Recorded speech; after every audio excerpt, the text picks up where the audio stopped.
And County Croissant. But it's good to come over here to the Iowa side. I have spent a lot more time in Iowa, like every other 2020 candidate. But this is my first visit to Council Bluffs. So thank you very much for having me here tonight and for showing up. Y'all watched the debate last week? What did you think? You know, it's fantastic to get up there and to have an opportunity to talk to the American people in 1 minute or less about the important issues. No, but in all seriousness, it was good to get up there and introduce myself to a lot of folks that may not have heard about me before. As y'all know, we have 24 candidates in this race. And my name ID had been lower than several of the other candidates. And y'all know how the media are. They focus on like 3 or 4 candidates, right? And so you gotta crawl and claw and fight your way to get the media attention that you need to break through. And we got our first poll the other day that showed me at 4%. I have to admit, when I went into politics, I never thought that I would be celebrating 4%. But when you have 25 candidates in the race, we see momentum. We see support growing out there, and I'm happy to be here in Iowa, and I wanted to just come and spend a little bit of time tonight telling you about who I am and what I'd like to do if I'm elected president, and then answer some questions that folks have. Many of you all may know that I have a twin brother, Joaquin, and I feel like I have to wear a name tag. My brother says that the way to tell us apart is that I'm 1 minute uglier than he is. But that's not true. I'm 1 minute older. And we grew up in San Antonio with my mother and my grandmother. And my grandmother had come over to the United States in 1922 with her little sister because their parents had died. And their closest relatives lived in San Antonio. So they brought them over to San Antonio. She got yanked out of school when she was in the 3rd or 4th grade, so she never finished. And ended up working as a maid, a cook, and a babysitter. She raised my mom as a single parent. My mom raised my brother and me as a single parent after our parents split up when we were 8. My mom became the first one to get to go to high school, graduate from high school, and then go on to college. She was also a hellraiser when she was young. She was part of the old Mexican-American civil rights movement, the Chicano movement, some of y'all may remember. Of the late 60s and early 70s, and when my mom was 23, she ran for city council in 1971 with this slate of folks called the Committee for Barrio Betterment. And their slogan was, give government back to the people. And I read that today and I think the more things change, the more they stay the same. None of them won. This was before there were single member districts. You had to run at large. And y'all remember, 1971, it was very difficult for women, very difficult for people of color to get elected, even to a city council seat. So they all lost, but the night that they lost, somebody asked my mom from the local paper, about the defeat, and she said, we'll be back. And 30 years later, I was elected as the youngest commissioner in San Antonio history after that time. I think about that, and I think about all of the wonderful progress that all of us as Americans have been part of. So much that we have to be proud of as a nation. That didn't happen by accident. That happened because people of different backgrounds working in different ways. Whether they were marching in the streets, or they were encouraging people to vote, or serving in office themselves, or doing volunteer work through their church or their neighborhood association, or making change in companies that they worked at. We have written the story of an America that has expanded opportunity so beautifully over the years, that has continued to improve and get stronger and stronger and represent more and more the founding ideals of our nation. And I stand here as one of the beneficiaries of that, like I'm sure many of you consider yourselves a beneficiary. I got to serve on the city council for 4 years, and then I ran for mayor of San Antonio. I was 30 years old, trying to become the youngest elected mayor in the city's history. I was running against a gentleman that was 70 years old, trying to become the second oldest mayor. And he won in a close runoff and turned out to be a good mayor, but we have strict term limits. So I came back 4 years later, I became mayor of my hometown. I served for 5 years until I got a phone call on April 16th, 2014 from President Barack Obama. And I remember the date because it's not every day that you get a phone call from the President of the United States. I had just driven through the drive-thru at Panda Express. That's true. And you know how on your phone it says like unknown or block call? It said private. So if you ever get a phone call that says private, answer it. Hopefully it'll be me on the other end of the line.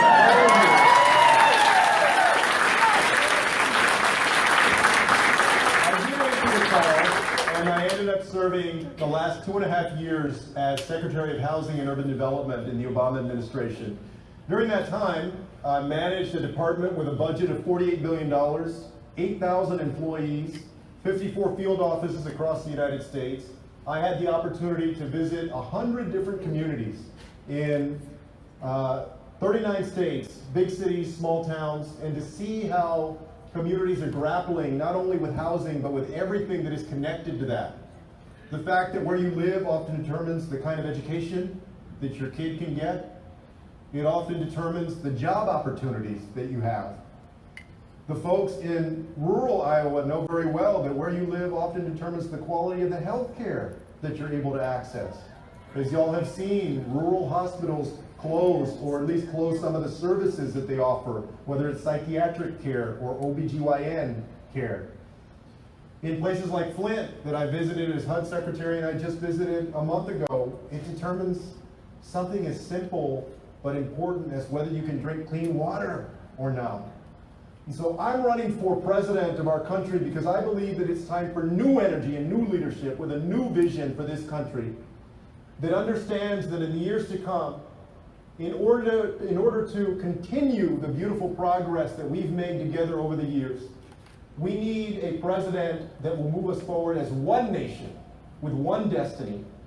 And I'm convinced that our destiny as Americans in the years to come is to be the smartest, the healthiest, the fairest, and the most prosperous nation on earth. The smartest, the healthiest, the fairest, and the most prosperous nation on earth. And, we'll answer questions about that, but let me just say briefly that if we're going to be the smartest nation on earth, we need to start early with universal pre-K for 3- and 4-year-olds. When I was mayor of San Antonio, we passed a ballot initiative called Pre-K for SA that raised the sales tax by 1/8 of a cent to dedicate exclusively to expanding high-quality full-day pre-K. And the voters of that community said yes. Because of that, San Antonio, that is now a city of 1.5 million people, just in the city itself, the 7th largest city, has one of the best pre-K programs in the entire country. About a month ago, I released an education plan that calls for investing in K-12 education. I am a proud product of the public schools of San Antonio. It calls for paying teachers what they deserve, including a tax credit of up to $10,000. It calls for reducing class sizes and ensuring that no matter what the needs of a child are, that they can have those needs met where they go to school. Because too oftentimes, the parents of special needs children feel like they have to be lawyers to argue with the bureaucracy that too oftentimes either is unwilling or sometimes is willing but unable to accommodate those needs. We also know, all of us, living in this 21st century, that jobs require more knowledge and more skill than ever before. And so that means that we have to at least do 2 basic things. Number one, we need to invest again in trade programs in our high schools so that folks can get gainful employment after developing skills if they want those skills in a whole variety of industries. And that we need to make higher education universal with tuition-free public state universities, community colleges, and job training and certification programs. And sometimes people say, oh, well, are you just talking about giving away free stuff? Why are you talking about free tuition? Nothing is free. It's a national imperative. We're competing today against countries around the world that are producing tons and tons of young people that are better educated than ever before. They're intelligent, they're ambitious, they're creative, they're driven. They're producing the movements and the ideas and the companies that are going to define progress in the years to come. In order to compete, the United States doesn't have a single person to waste. When somebody is able to graduate from high school, we need to make sure that they can get that higher education. And there are folks in this room that will remember that it was just a generation or two ago that a lot of these state university systems were tuition free.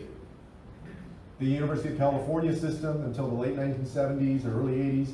In my home state of Texas, there are people that tell you that in the 80s it was like $50 or $100 a credit hour per semester. I don't know what it was like here in Iowa, but I'm sure that it was a lot cheaper than it is today. Yeah. The thing is that we need to make that kind of commitment now because jobs require that knowledge and that skill more than ever before.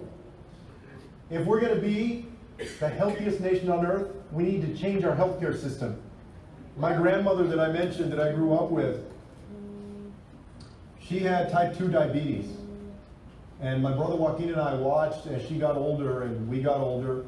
Her condition got worse and worse until right before she died in February of 1996, she had to have one of her feet amputated, which, as many of y'all probably know, is very common for severe diabetics. But that whole time, she had Medicare. I want to strengthen Medicare for the people who are on it and then make sure that everyone who wants it can get it. And ensure that we do things that we should have done a long time ago, like end this distinction between physical health care and mental health care. So that we invest in good mental health care for every American. I also believe that if somebody has private health insurance that is a strong plan and that they want to hold on to, that people should be allowed to hold on to it. What I don't believe is that in this, the greatest and wealthiest nation in the world, that anybody should go without the health care they need or the medication they need when they need it, just because they don't have that much money. Right. When I was Secretary of HUD, I used to always tell folks that I don't believe that just because you're struggling or you're poor that there's something wrong with you. There are a lot of folks that I encountered along the way, growing up in the neighborhoods I grew up in, serving as mayor, serving as HUD secretary, that I could tell were some of the hardest working people that you could meet. But also, we're still struggling in this country because we've asked more and more from the middle class and the working poor and the poor over the last 40 years, and less from people at the very top and wealthy corporations. Changing to a healthcare system that ensures that everybody can get care is something that we need to do in the United States. Now, if we're going to be the fairest nation on earth, it means reimagining our justice system. Right? Sentencing reform, cash bail reform, investing in public defenders, making sure that no matter how much money you or your folks have or don't have, what neighborhood you come from, the color of your skin, making sure that you're innocent until proven guilty in our system.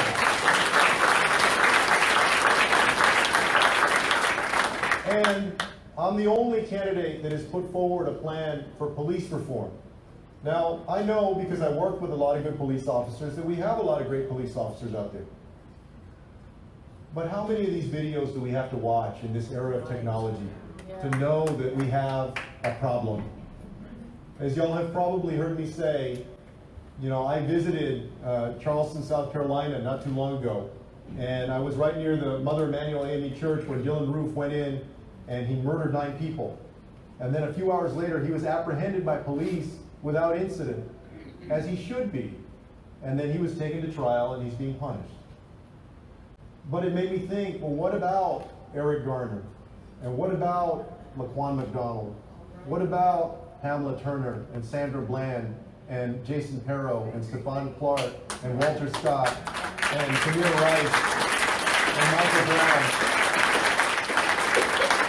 We can increase transparency and accountability in our police departments and also work to mend the rift that often exists between police departments and the community so that no matter who you are, no matter what neighborhood you live in, you're treated the same way by law enforcement. That's the America that we should work toward. If we're going to be the fairest nation on earth, it also means that we should do things we should have done a long time ago, like pass the Equal Rights Amendment.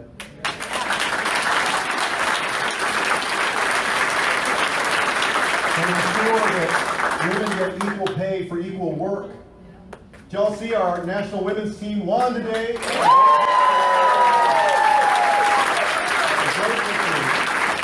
And they are a wonderful example that talent doesn't know any bounds. And the ability to do excellent work and to inspire us is not limited to any one gender or any one group. It exists in all of us. And that means that we need to compensate people and recognize that talent in the same way. But that's not what we have today. You know, I grew up with a single mom, and I saw her struggle for all of those years to provide for me and for my brother and for her mom, my grandmother. And I know that there are a lot of single moms out there. To think that women get paid 80 cents on the dollar of what a man makes on average, that's not who we should be. We can do better than that. We also can do things like pass the Equality Act, so that no matter what your sexual orientation or your gender identity is, that you can't be discriminated against when you go seek an apartment or to buy a home or in your place of employment. If we want to be the most prosperous nation on earth, it has to mean prosperity for everybody. We need to raise the minimum wage, because we haven't done that in decades. We need to have a tax code that rewards people who have to work for a living. That Amazon made more than $11 billion in profit last year. But they didn't pay any federal tax.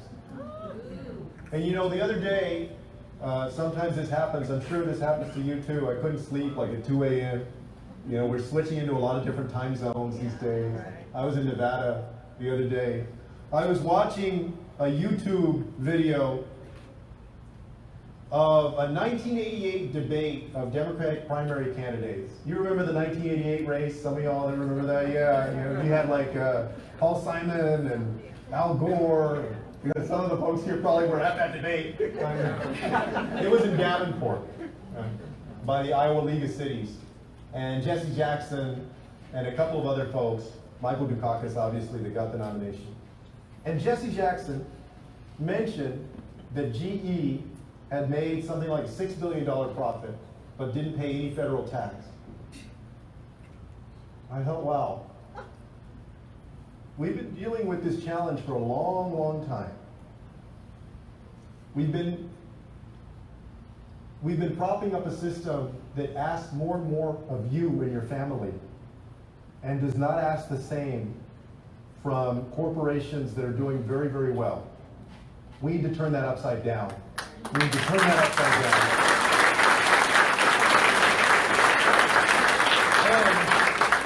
And invest in things like affordable housing, because we have a rental affordability crisis in our nation.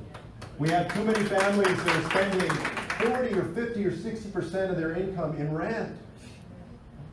One of the things I'm most proud of is that when I was HUD Secretary, I worked on, along with many other cabinet secretaries, driving down veteran homelessness. The Obama administration made it a priority to end veteran homelessness. And between 2010 and 2016, we reduced it by 47%. Imagine that, we almost cut it in half. And we did that because the administration had a vision. We coordinated with local mayors and with governors. Republicans and Democrats in the Congress did what they should do. They appropriated the resources for housing vouchers and for caseworkers at the VA to work with veterans who needed housing. In local communities, the housing authorities worked with the private sector to help ensure that there was housing for them. And because of all of that work, we reduced it by 47%. I have a housing plan that calls for significant investment in more affordable housing supply and to end homelessness in our country by 2028. And I know we can do that for our veterans, but also for our youth who are homeless, families who are homeless, people who've been chronically homeless. We've seen the blueprint of how to accomplish it. And I think that we need to go for it. If we're going to be the most prosperous nation on earth, it also means that we need to reform our immigration system.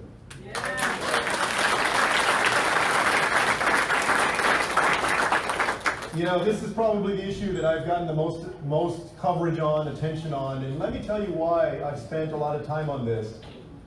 First of all, like you, I'm appalled by what I've seen that's happening in these detention centers.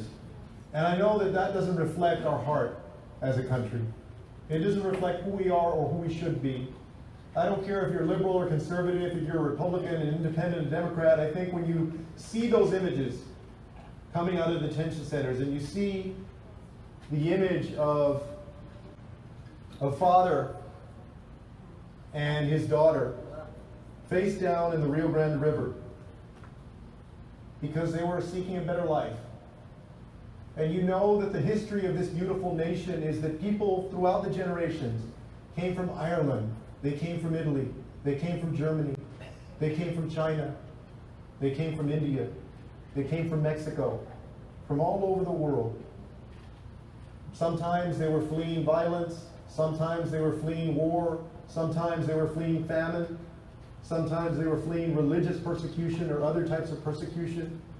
But the common denominator was the same desperate circumstances and a yearning for a land that they saw as a land of wonderful opportunity. That is what is at the heart of what they're seeking. They don't represent a threat to our country. They're human beings. They deserve to be treated with compassion and common sense and not with cruelty.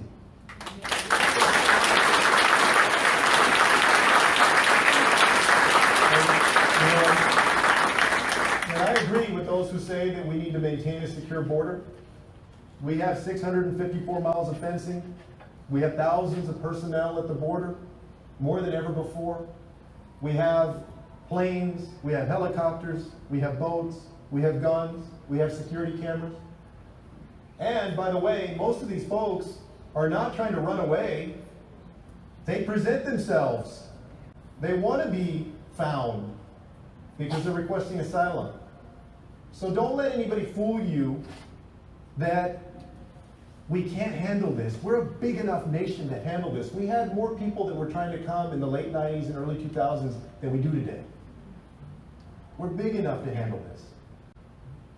And the second reason that I've spent a lot of time on this is because it is personal for me.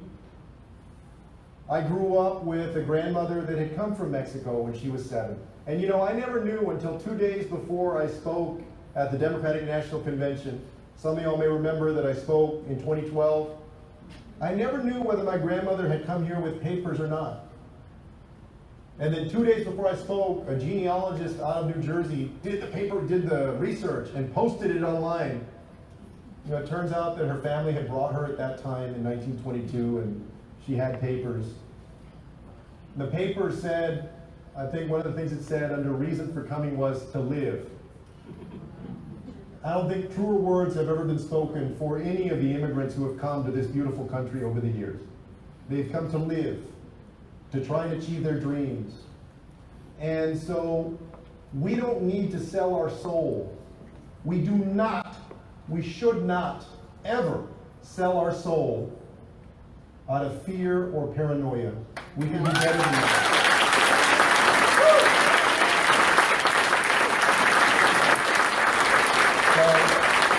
In one minute, what would my plan do? First of all, my plan would put undocumented immigrants, as long as they haven't committed a serious crime, on a pathway to citizenship. It would fix the legal immigration system because, hey, we have a problem with the legal immigration system. People are waiting too long for that. And I tell folks, this is not mutually exclusive. We have to do both. We have to address this issue in front of us, and we got to fix a legal immigration system that has been broken as well for a long time. I would increase the number of visas. I would increase support staff and the ability to process those applications more quickly. I would also get us up to the cap on refugees. You know that in the late 70s or early 80s, we set the cap of the number of refugees to take in annually at about 110,000. But we haven't gotten anywhere near that in the last few years. We take in today between 30 and 40,000 a year. These are folks that have come from Vietnam, they've come from different African countries, different countries around the world that have added a lot, including to communities here in Iowa that I've met along the way. My plan would also create an independent immigration court system so that we have more judges and support staff to get through these cases so people are not waiting in limbo forever. Some people are going to get granted asylum, some people are not. But they should get an answer. They shouldn't have to wait around years to get that answer. And maybe most importantly, my plan would get to the root cause of this challenge. It calls for a 21st century Marshall Plan, investing, partnering with Honduras and El Salvador and Guatemala so that people can find safety and opportunity at home instead of having to come to the United States. And then finally, if we're going to be the most prosperous nation on earth, it means that we need to address the most existential threat to our country, which is climate change. My first executive order as president would be to recommit the United States to the Paris Climate Accord so that we really advance sustainability. But that's the easy part. That is the easy part. I would also go back around the world to our allies and our adversaries and ask them to up their commitments, to make them stronger so that we get to net zero earlier. We reduce carbon emissions and address the ever-growing and changing needs and also concerns of countries like China and India that are growing all the time. Right? On top of that, I like the concept of a Green New Deal. In other words, I know that we don't have to choose between protecting our planet, getting to net zero, and also creating jobs and opportunity in the clean energy economy. I come from Texas. I know that we can do this in the solar energy industry, the wind energy industry, other renewables. There's no reason that in the 21st century the United States should not be the undisputed leader in job creation because we invest in renewables. When I was mayor of San Antonio, I also sat on the board of our local public utility. And we decided to close a couple of our coal-fired plants and move toward renewable energy. We did a 400 megawatt solar facility there. But we didn't settle for that. We also brought in the manufacturing process for the solar panels and created 800 jobs because of it. Those are the kinds of things that I think we can do in this country to do right by our planet and do right by our people, too. And I wanted to come tonight and just introduce myself. I know that I liken what y'all are going through in Iowa and that you go through every 4 years right now, still relatively early, as kind of shopping at the beginning of a college semester. Go to different events and hear everybody's pitch. And, for those of y'all that are thinking about which candidate that you're going to support, I hope that you will stay tuned to my campaign, that you'll go to my website, juliancastro.com, and check out the policies that we've put forward, the ideas that I'm running on, and my vision for the future. For those of y'all that already know that you're committed, gracias, thank you. Hope you can convince the other ones. I hope that y'all will be fanatical, that you'll be ambassadors for this campaign, and get out there and convince your friends and your family and your coworkers, and be that annoying person that harangues folks on Facebook, but do it nicely. I don't want to make our country anything again. I don't want to take us backward. I want to go forward. I want to make us better than we've ever been in the future. With one exception.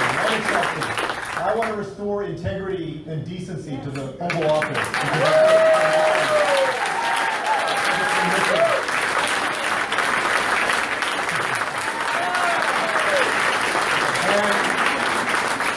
I got tested very early on in my public service career. I went back home, I got a job at the biggest law firm in the city. I was making $100,000 a year. I bought a house, I bought a car, student loan payment of like $900 and something. By the way, my education plan addresses student loan debt. We can get into it. And then I got elected to the San Antonio City Council. At the time, the City Council only paid $20 per meeting. which was $1,040 a year was the most you could make, even though the city had more than 1 million people in it. So everybody had to have another job. And I worked at this law firm as a new lawyer. A few months after I became a lawyer there and then got elected, they got a client. And the client had a land deal that they wanted us to approve on the city council with incentives. The land deal was that they wanted to build a golf course on our water supply because we rely on an underground aquifer for our water. And you know, there were 1 or 2 other golf courses from before that had been put in that area, but I had concerns that their environmental plan was not strong enough so that it might compromise the integrity of the drinking water. So I wanted to vote against the deal, and my constituents wanted me to vote against it. But under the professional rules of conduct for lawyers in Texas, and it's probably like this in Iowa, if you're at the same law firm that's representing a client, you can't just go against the interests of a client. You can't injure the interests of a client like that. So I was stuck. You know, on the one hand, my constituents were telling me, hey man, you know, this is important to us. This is about our water. Are you gonna vote? You know, are you gonna oppose this? And on the other hand, my livelihood depended on me basically shutting up and telling them, look, I can't help you on this one. Yeah, I look forward to working with you on other things. And yeah, I'm here at this law firm. And so one day in January of 2002, I walked into my law firm and I quit my job. And then I went and I voted against that land deal on the city council.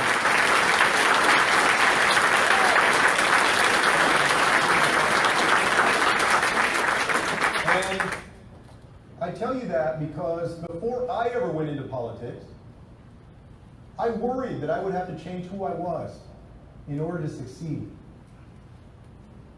You know, you hear that politics can be dirty or corrupting, that you have to play this game with the same interests that usually get their way, whether it's at City Hall or in the state capitol or in Washington, D.C.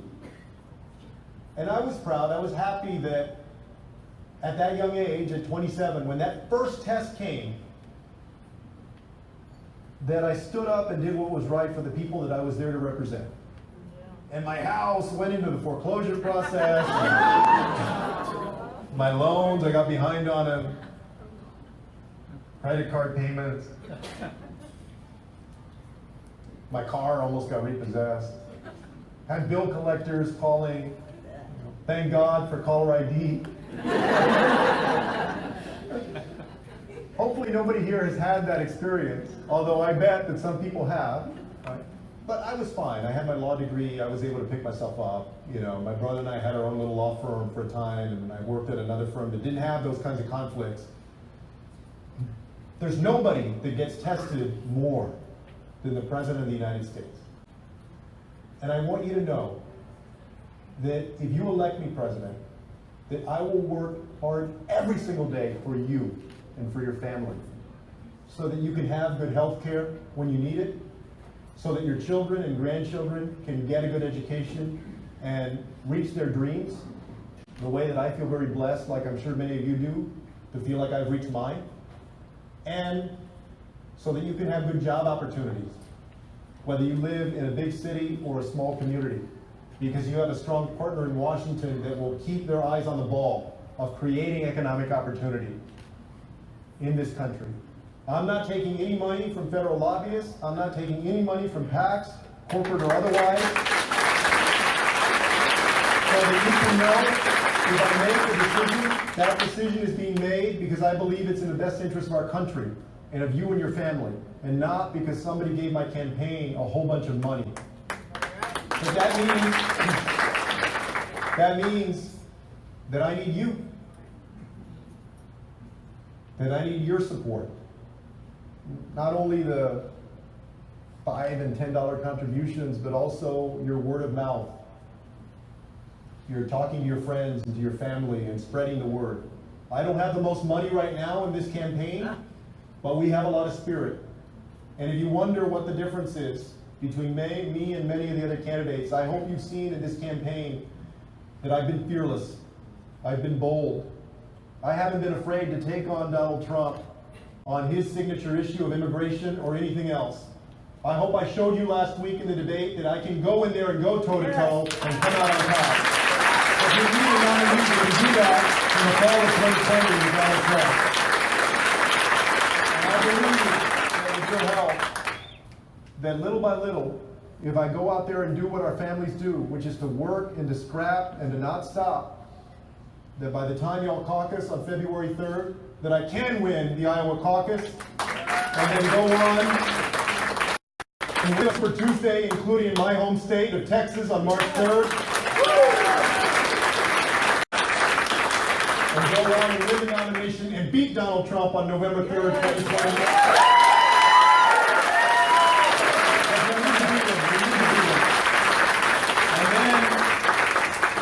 Stand there on January 20th, 2021.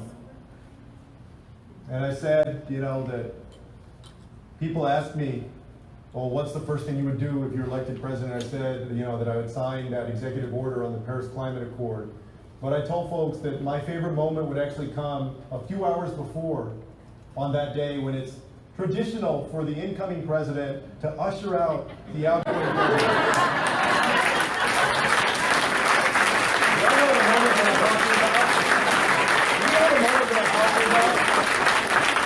I can just imagine being there on the White House lawn and all the media cameras there, and you know how the staff of the former president is lined up to say goodbye. I can imagine being there with my wife, Erica, and our daughter, Karina, who's 10, and my son, Christian, who's 4, getting ready to say goodbye to Donald Trump and Melania Trump. They'll be getting ready to go back to New York or Mar-a-Lago, somewhere. The helicopter will be off in the distance with the door open and ready to go. Right before he leaves, right before he walks away, I'm going to tell him, adios.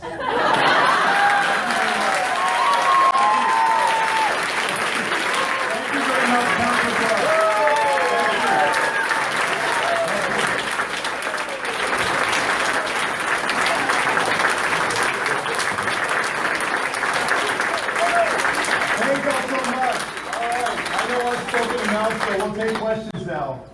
Yes, ma'am. Hi. Well, I'm Lisa, an ACLU volunteer for the Right for All campaign, and I just believe that every citizen should have the right to vote. And in places like Vermont and Maine and Puerto Rico, they believe in that civil rights, and they give everyone, even in prison, the right to vote. Do you see other states following that when you become president? Following what Maine and Vermont do? You know, I haven't looked at the specific provisions of the Maine law, the Vermont law, but let me tell you what I believe we should do. First of all, I applaud the work that y'all are doing on this, because we know, especially in some parts of our country, that disenfranchising folks who have been convicted of a crime was a strategy to diminish the impact of especially the black vote. And today, it affects millions and millions of people. I believe, first of all, that after somebody has served their time, that they should absolutely be able to vote. I was glad to see what happened in Florida with Proposition 4. Now, of course, you know, the Republicans in that state are playing around with it, trying to throw a wrench in it. I hope they're able to overcome that. I also believe that if you're incarcerated, as long as you haven't committed a violent crime, that we should consider somebody's ability to vote. I do see a difference with somebody that's committed a violent felony. I wouldn't extend that protection to them with that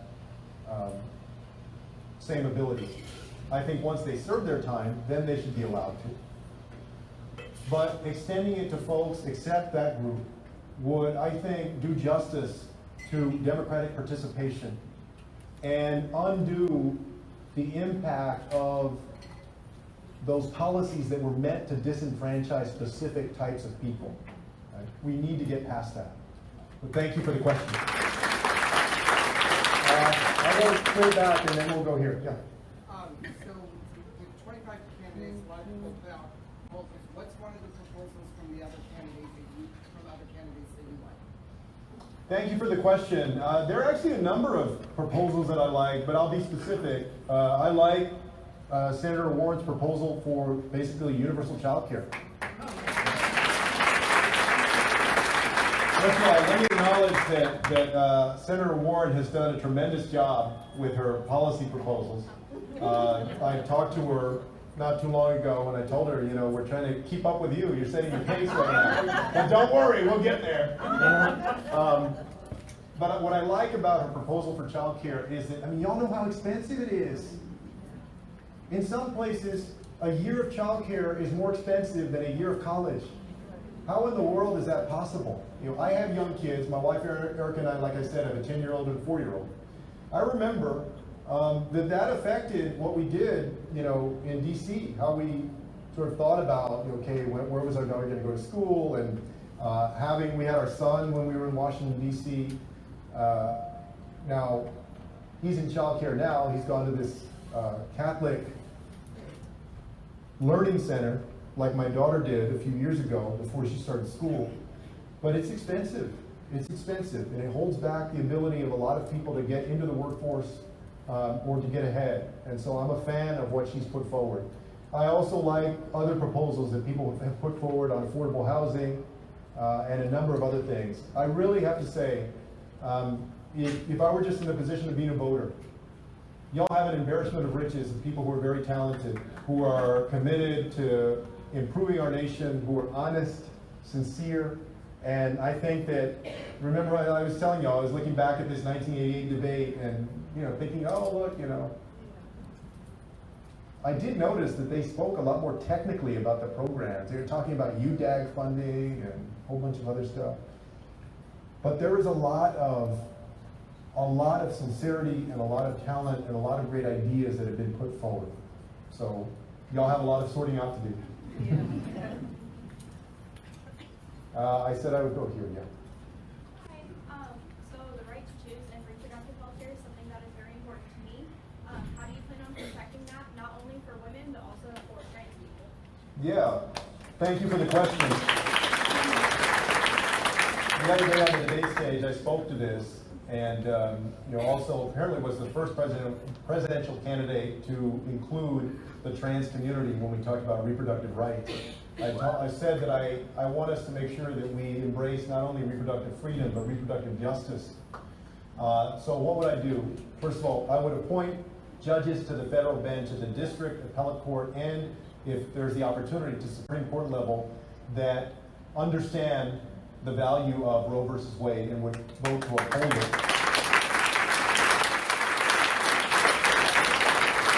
I believe that a woman or someone from the trans community that is exercising the right of reproductive freedom, the right to get an abortion, that it shouldn't matter how much money you have or don't have. I would support the repeal of the Hyde Amendment.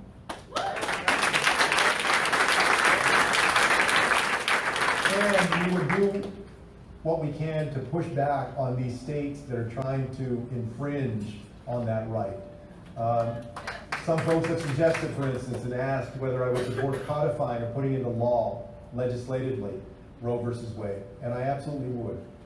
So there are a number of things that we can pursue, because you know what's around the corner if we keep up the way that we're going. There's a conservative Supreme Court now. You have these right-wing think tanks and legal groups that are just looking for the right case that they can move up from the district to the appellate to the Supreme Court level to try and overturn Roe v. Wade.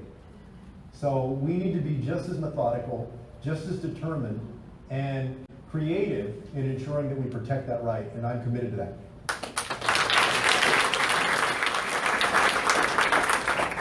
Hi. I really appreciate the fact that you want to empower people's voices, and one of the most silenced groups of individuals in the United States, I believe, is survivors of sexual violence. And in a government where we have people who have been credibly accused of sexual violence, where it's kind of been overlooked, and in a United States where 1 in 4 women and 1 in 2 transgender people will be sexually assaulted, and 98% of sexual predators will experience no kinds of repercussions, what will you do as president to ensure that people like me who have survived sexual violence have a voice within our government and aren't being overlooked? Well, thank you very much for the question. thank you for the question, and thank you for your activism and turning what I am sure was a painful experience into something positive for others to be able to help them. So number one, right now we have so many examples of powerful. Picking up a different signal.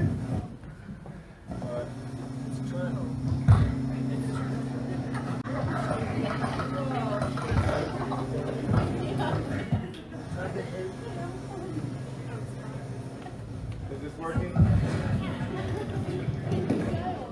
Let's let them figure out if they can y'all hear me? Yes. All right, hopefully this will. All right. We have so many examples, especially of powerful men, including our president, who basically thumb their nose at the idea that women should be believed. We're going to begin with leadership that says that women should be believed, that they should be respected. Try to set an example for our young boys and for everybody else of basic respect for people, so that we work to end this culture of abuse and assault that too often is a part of this male culture in our country. On top of that, I also believe that we need to continue to invest to make sure that at the local level, for instance, with police departments and others in law enforcement, that they take these cases as seriously as possible, that we clear the backlog of rape kits that are still out there for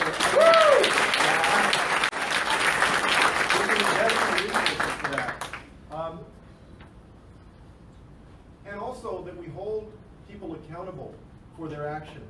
Now, I know that right now, and y'all have seen over the last 2 or 3 years, right? In many ways, is this working again? Yeah. All right. In many ways, we've been grappling about exactly, how to do this and where to set the approach and the lines. Because for the longest time, as y'all know, women were rushed off too many times now. They still are. And then we've had, thankfully, this time period where people have become a lot more conscious and aware, and I think willing to do the right thing. We need to continue that progress.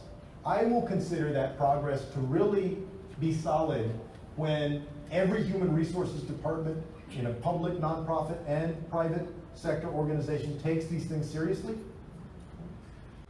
When women can feel like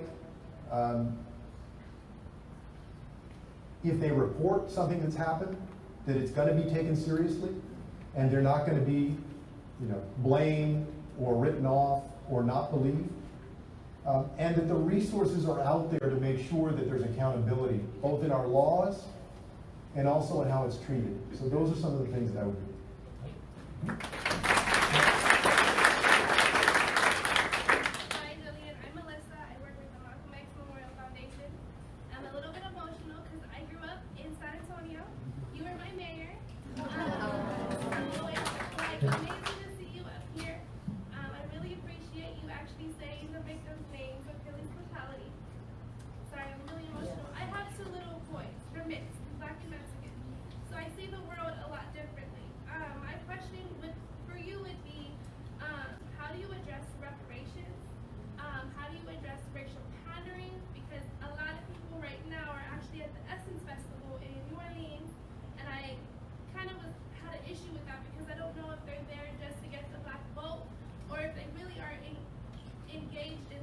issues and the disenfranchisement of minorities all over the place.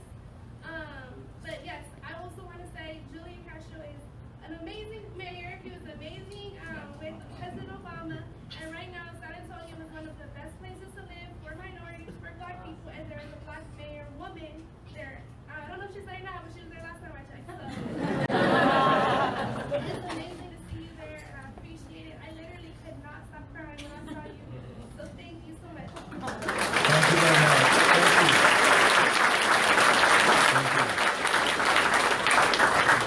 It's good to see you out here. If I had known that you were going to be, I would have brought you some Big Red or some meat and cheese tacos or something. Let me just address quickly the questions that you asked about reparations. You know, I've said that I support Congresswoman Sheila Jackson Lee's H.R. 40, which would establish a commission to look at the issue of reparations and then make a recommendation to the president. I've also said, that I believe that we should do some form of reparations. I see this as analogous to the Truth and Reconciliation Commission in South Africa. And I'll say this, it doesn't matter who you are, it includes all of us, no matter what our background is. I think we spend a lot of time in this country, tiptoeing around the issue of race because we know that we've had a complicated and often shameful history of it. So whoever we are in this country, however long our families have been here, right? My family's been here since the early 1900s. Sure, some folks, your family's been here even longer than that. Some folks just got here. Whoever we are in this country, I think that we can benefit from finally grappling straight on, head on, with this issue. And I think that the beauty of it is in the healing process for this country to go through. We don't know what the answer would be in terms of, okay, if there were reparations, what would that look like? I have not suggested a specific solution because I believe that that should be the process of people who are respected from different communities coming together, and a process that we all go through as a nation. But I'll tell you what, we spend a lot of time with anxieties about, or thinking about, or trying to avoid certain situations in this country, really still paying the price every day for that original sin of slavery and what happened after it. Why not just take it head on? That's right. Why not just address it head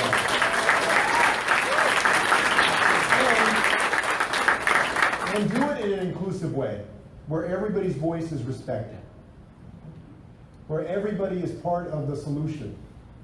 That's what I would like to see for our country. And I believe that we're a country that is big enough to do it. And that's what I support. So thank you very much for the question. Let me see here. We'll go there. Yeah. We'll go here and then right. We'll go second to you. But I was pointing at her. Yeah. Thank you. First of all, Mr. Castro, thank you for being here. I'm from the State Central Committee of the Nebraska Democratic Party. Lots of us drove across the river to see you, so thank you for coming over. What are your thoughts on family and medical leave for all workers? Thank you very much for the question. I have been a part of pushing for that, including here in Iowa at an event a couple of months ago. I think y'all were considering legislation, I want to say. When we were, or when I was in San Antonio a few months ago, maybe a year ago now, you can imagine I'm starting to lose track of my dates with so much travel. But they were pushing in the city council for paid sick leave.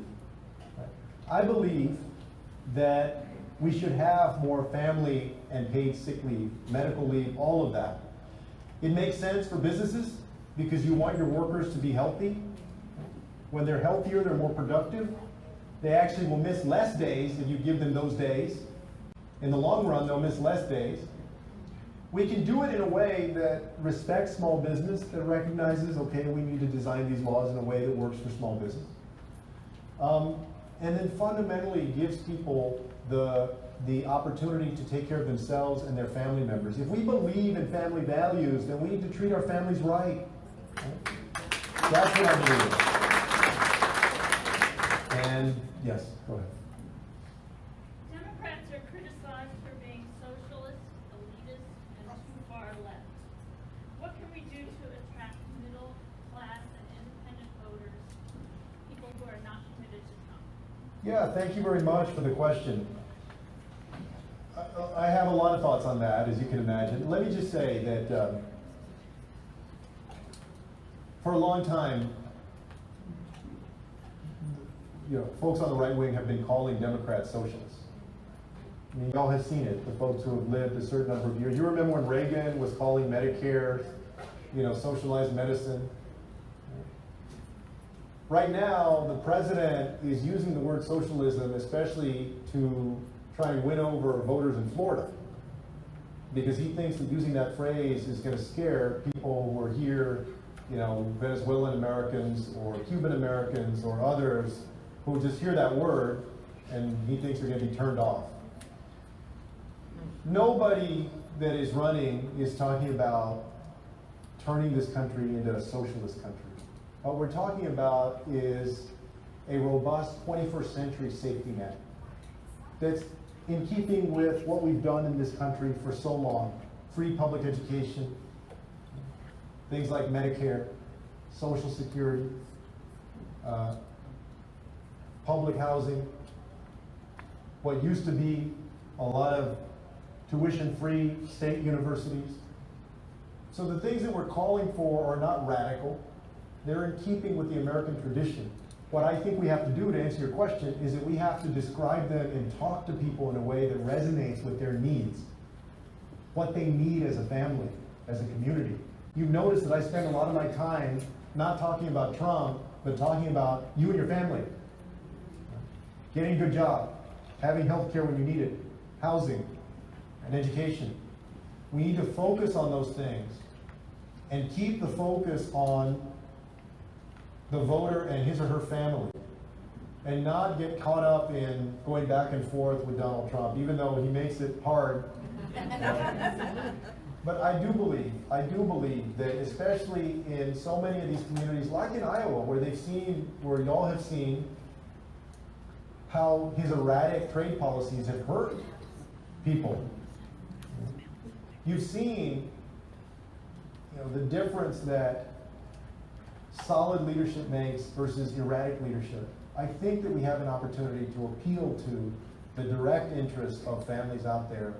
And the good news is that if you notice what's happening during the Trump era, in 2016 and 2018, and I think this is going to happen in 2020, is that the suburbs are abandoning the Republican Party. And those suburbanites traditionally were a lot of the ones who were in the middle, independents, or they lean Republican. Orange County, that used to be Reagan country, is now firmly in the hands of Democrats in Congress. In Houston and Dallas, in the suburbs of Houston, Lizzie Fletcher won a congressional seat, and Colin Allred in Dallas. So when we think about what happened last time, we lost Michigan, Wisconsin, and Pennsylvania by 75,000 votes collectively. I actually feel good about the prospect of taking those back. I think that we can go into the suburbs of Detroit and Milwaukee and Madison and Philadelphia and pick up more voters there and turn out the vote in Detroit and Milwaukee and Philadelphia much more than in 2016. And we can go into these Sun Belt states like Arizona and Texas and even Georgia that have a lot of these suburbanites that are done with Donald Trump. They're just done with it. And pick up some of those electoral votes. I believe that I can go back and get Michigan, Wisconsin, Pennsylvania, and that I'm the party's best hope to go and get the 11 electoral votes of Arizona, the 29 electoral votes of Florida, and the 38 electoral votes of my home state of Texas. So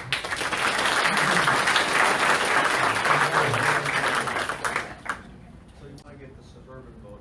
I grew up in a town of 170 people, and it was blue when I was growing up, and then it started getting red in 2000, really red in 08. How do you get those voters back? I think you have to start by talking to them about what they need. Focusing on job opportunities, focusing on health care, focusing on housing, on education, on those bread and butter issues that people are concerned about. That's what all of us who are running for president are going to have to do. To connect with folks on a basic level about what they need. And I came up through local government originally, and we had to run in a nonpartisan environment.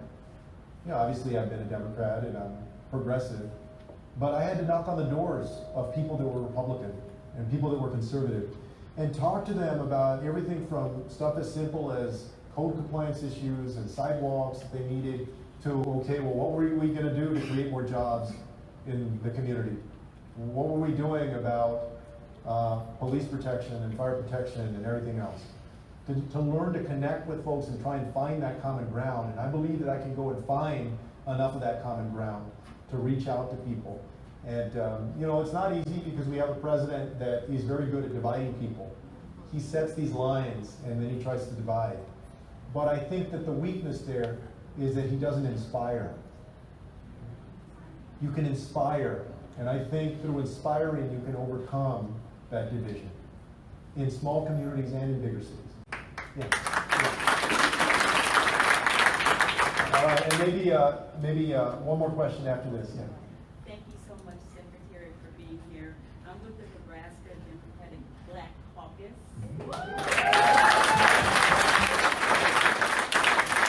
Also a nurse and a 9-year breast cancer survivor. I like what I've been hearing from you. I'm originally from Indiana, an industrial state, northwest Indiana. Hammond. Near here. Okay. And you know that the steel mills and everything were there. And a lot of my family worked in those mills. And so I like when you said that if someone has insurance that they can keep it, because some of these people who are now retired, that was with their benefit package. And it's not that they don't want to see others receive health care, but they want to keep their health care. And I can't be upset with them about that. They were the ones in that hot meal for 30 plus years. So I do like what you said about that, but I also want to know a little bit more about the health care issue. And we all saw what happened in Georgia with voting. Yeah. What could you do to make sure that people have the right to vote? Yeah. Thank you very much. Let me start with that one. Y'all may have seen that the Supreme Court the other day made this ruling on gerrymandering and said that essentially the federal judiciary was not the appropriate place to take up controversies surrounding or cases surrounding certain types of state gerrymandering, which I disagree with. But what it points to again is that we need to push for a renewed and revived Voting Rights Act to protect the ability of people to vote and move toward a commission or independent style of redistricting. Y'all know that here in Iowa. You've had that for a long time. We have now about 15 states in our nation that have some sort of commission or independent style of redistricting.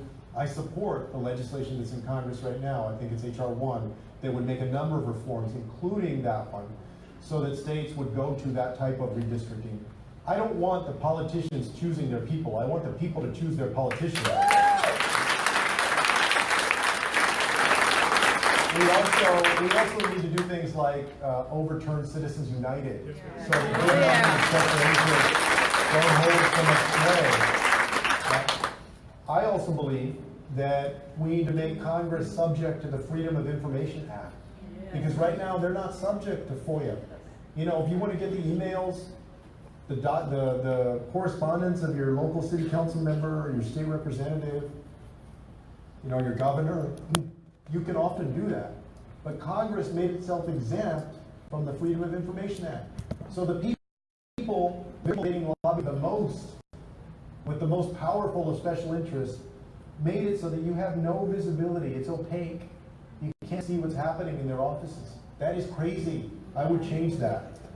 So I support a package of reforms, including using our Department of Justice to get on the right side of things and to challenge voter suppression in states, whether it's, you know, gerrymandering or knocking voters off the rolls like they did in Georgia. That guy is in there because, you know, Stacey Abrams should be in there, but he's in there because he knocked people off the rolls. They tried to do that in Texas about 3 or 4 months ago, and then it blew up on them because they said there were a whole bunch of undocumented people that were on the rolls. That turned out to be completely false. They had to get into a settlement agreement with people that sued them and then pay their attorney's fees.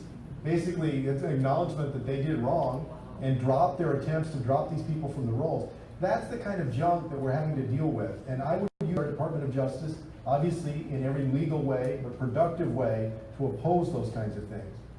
Thank you. And then on healthcare, I mean, I agree with you. I do want us to embrace Medicare. I see that as the baseline, as a default, but if somebody has a private health insurance plan, I think that they should be able to hold on to that. And, you know, in a lot of these European countries, other places that have universal health care, they have a system where people are able to have a private insurance plan. So this is, you know, I think we can do both of those things and achieve both of those things. Yes, ma'am? Actually, my daughter has a question. Okay, She's in the okay, very yeah. back of the room. You can't see her. That's a good bank shot. Over there. That is a good bank shot. All right, go ahead. Hi. So you, as a candidate, have vowed not to take PAC money, which is a fantastic step in the right direction. As a president, I heard you say you overturn Citizens United. What other specific and bold campaign finance reforms would you make? Oh, thank you very much. Well, I mean, I think that we have to continue to ensure that there's as much disclosure as possible, right? I mean, I would overturn Citizens United so that we are able to put limits on those contributions again. So you don't have all of this dark money that exists in politics today, where people dump in a whole bunch of money into an independent expenditure campaign and you have no visibility into who those people are. I would regulate that, right, so that we make it transparent and you limit the amount of contributions. I would also require more robust disclosure. We still have uneven disclosure laws across this country. For instance, in a lot of school districts or smaller offices in the United States. Now, I say this as a big fan of public education, but y'all know that it's like every other week you read about some scandal in some school district somewhere. If you're in Texas, that's certainly true, right? Oftentimes, the bodies of government that need to be the best run, the most on for the people that they're representing, are the ones that often have the biggest problems with people that are in office for the wrong reasons. They're there to give their friends contracts or to benefit themselves or whatever else. I would work with our states to put laws in place that would increase disclosure requirements, increase accountability, and lower the contribution limits as much as we could, so that people, regular people, all of us, have more power than those special interests. All right, here we go. I want to be able to take pictures with anybody that wants it, so let me go one last question. Yeah. I would like to see a law in effect where we could stop the obstructionism by the majority leader of the House. Yeah. I mean the Senate, the majority leader of the Yeah. Senate. I think there needs to be some type of governing aspect to that issue. That the bills should be sent forward, they should be heard, they should go through the process, because as far as I'm concerned, we're in a lawless society right now. Thank you very much for the question. Well, I mean, y'all remember what Mitch McConnell did to Merrick Garland? Yep. And because of that, they have their Supreme Court nominee. Yep. So I agree with you. I mean, we have a majority leader that has been shameless in the pursuit of this agenda of corporate interests, of greed, right? And I do believe, though, that on January 20th, 2021 at 12:01 p.m., we're going to have a Democratic president, a Democratic House, and a Democratic Senate.